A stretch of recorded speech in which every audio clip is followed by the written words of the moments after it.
Bonjour, on va lire ce matin le psaume 93. L'Éternel règne, il est revêtu de majesté. L'Éternel est revêtu, il est ceint de force. Aussi le monde est ferme, il ne chancelle pas. Ton trône est établi dès les temps anciens. Tu existes de toute éternité. Les fleuves élèvent, ô Éternel, les fleuves élèvent leur voix, les fleuves élèvent leurs ondes retentissantes.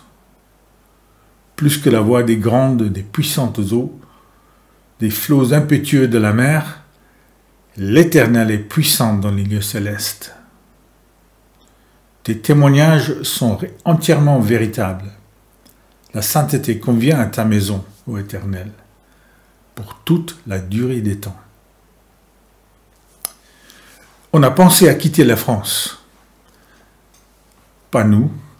C'était l'expression d'une amie pendant une conversation récemment. Et la raison de leur réflexion était la situation en France. Actuellement, que je n'ai pas besoin de détailler. Mais quitter la France pour aller où ?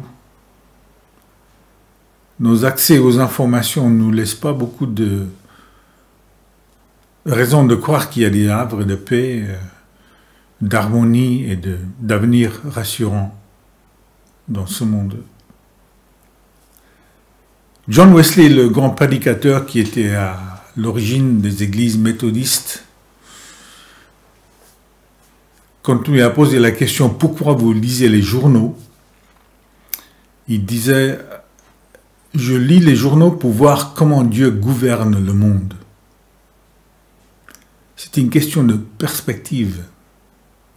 Comment voir les choses ?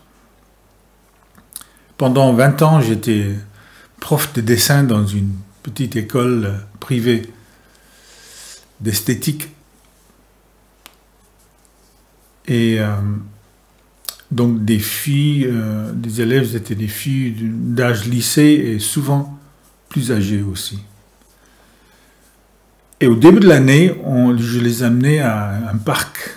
C'était à Aix-en-Provence, le parc Vendôme.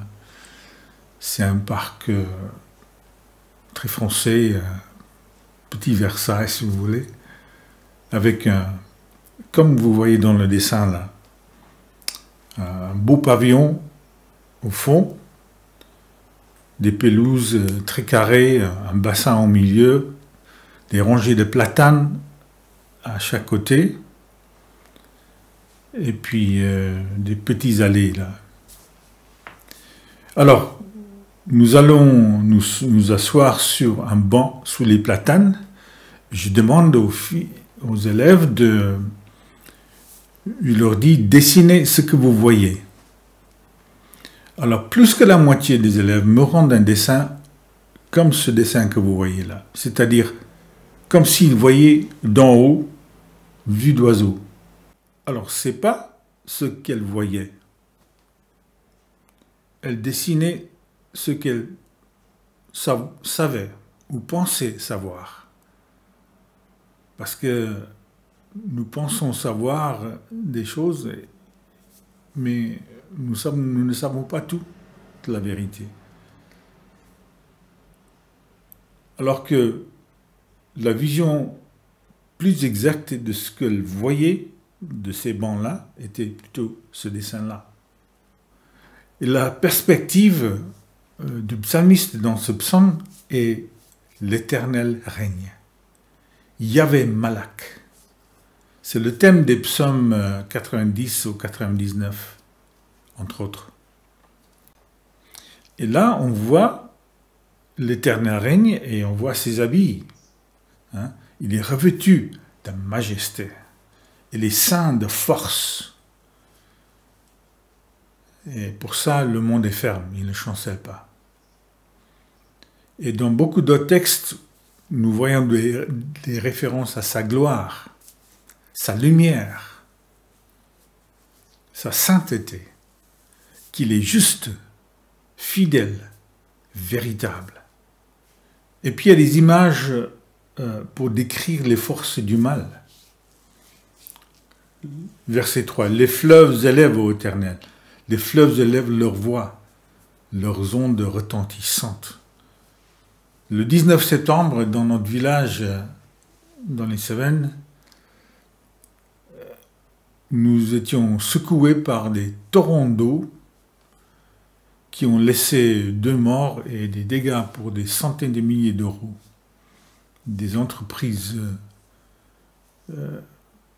fermées.